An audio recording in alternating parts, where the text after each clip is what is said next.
We've added the spatial component of our Caspian Sea feature to the database.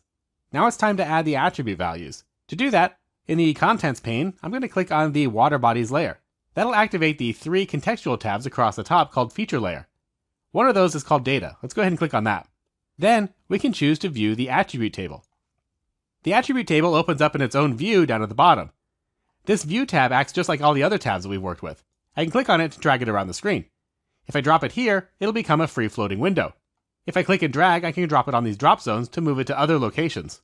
For instance, I can drop it above the other map tab. If I click and drag the tab once again and drop it on the center section, it'll merge the map view and the water body's attribute table view together. In this table, we're only storing a couple of attributes. We have the object ID, the type of shape that it is, the shape length, and the shape area. The units for area and length are a bit meaningless right now since they're in degrees. To get accurate measurements, we would need to project the dataset. What I want to do though is add fields to our attribute table in order to store other attributes. To do that, I'll press the New button here next to Field. That'll open up a new tab where we can edit the different fields that appear in the water bodies table. First it lists the fields that are already active in the database, and then we have the new field that we're just adding. Right now it's got the default name of just Field. Let's go ahead and double click on it to edit it, and I'll type in the name. Naming the fields in your attribute tables follow the same rules as naming your feature classes. They can't contain any spaces, and they can't start with a number.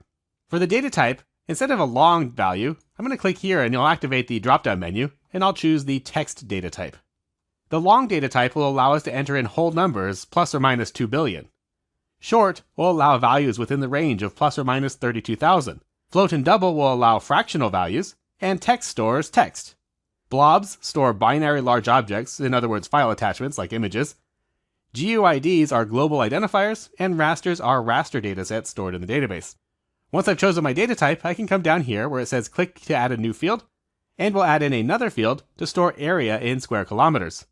If you don't see this text on your screen, you can also press the New Field button that's on the Fields tab that is currently active on the ribbon.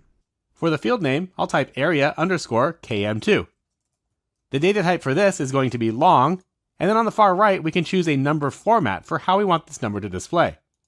I'll click once to activate the field, and then I'll click the button with the ellipsis dots. From there I can choose a category, and I'll choose numeric, which will open up this pane, where we can choose that we want to show the thousand separators. We also have options to pad with zeros or show a plus sign if it's a positive number. We can also specify rounding with decimals and significant digits. Finally, we can assign how the number will align when viewing the attribute table, either to the left side or to the right side. When you've made your changes, go ahead and press OK, and that value gets applied here in the number format column. The next field that I want to add is called length in kilometers, so I'll click here to add a new field. The name will be length_km. The data type will be long, and just for comparison, I'll leave the number format blank. Let's go ahead and click and add another field. We'll call this one max depth in meters. And once again, we'll leave the data type as long. We'll add one more field called water volume in cubic kilometers, and we'll leave that data type as long. When we're done making changes, go ahead and press the Save button on the Changes section of the Fields tab of the ribbon, and that'll go through and modify our attribute table in the database. When it's done, we can go ahead and close this tab and return to the attribute table, where we can see the different columns have now been added. Right now all the values are blank, so we can go ahead and change those in just a moment. Let's go ahead and close the attribute table and return to our map view. Then I'll select the Edit tab of the ribbon, and we can open up the Attributes pane, which will show up on the right side of the screen. Then, in the Selection group, I'll choose the Select option, and click on our Caspian Sea shape. That'll activate it so we can see its different attributes on the right. We can make changes to these values right here. Right now all these values are blank, so let's go ahead and populate them. I'll click on this first one where it says Name, and we'll type in Caspian Sea. I'll press Enter to save the change, and then come down to Area in square kilometers. I'll type in 436,000. Notice that I'm not typing the comma separator, but as soon as I press Enter, it displays with the comma. That's because of that number formatting rule that we applied. The length in kilometers is 1,199 kilometers. And notice when I press Enter, it does not put the comma separator there. The next one, max depth in meters, is 1,025. And finally, the water volume in cubic kilometers is 78,200. When we're done making changes, go ahead and press the Clear button in the Selection group to deselect our Caspian Sea shape, and then press the Save icon in the Manage Edit section to save all of those changes.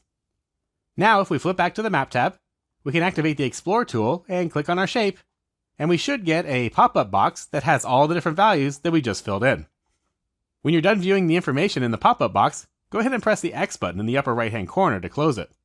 If you'd like, go ahead and add other features to our map by tracing the Black Sea or Lake Victoria in Africa. The more practice you get with the editing tools in ArcGIS Pro, the easier it'll be to add features quickly and accurately.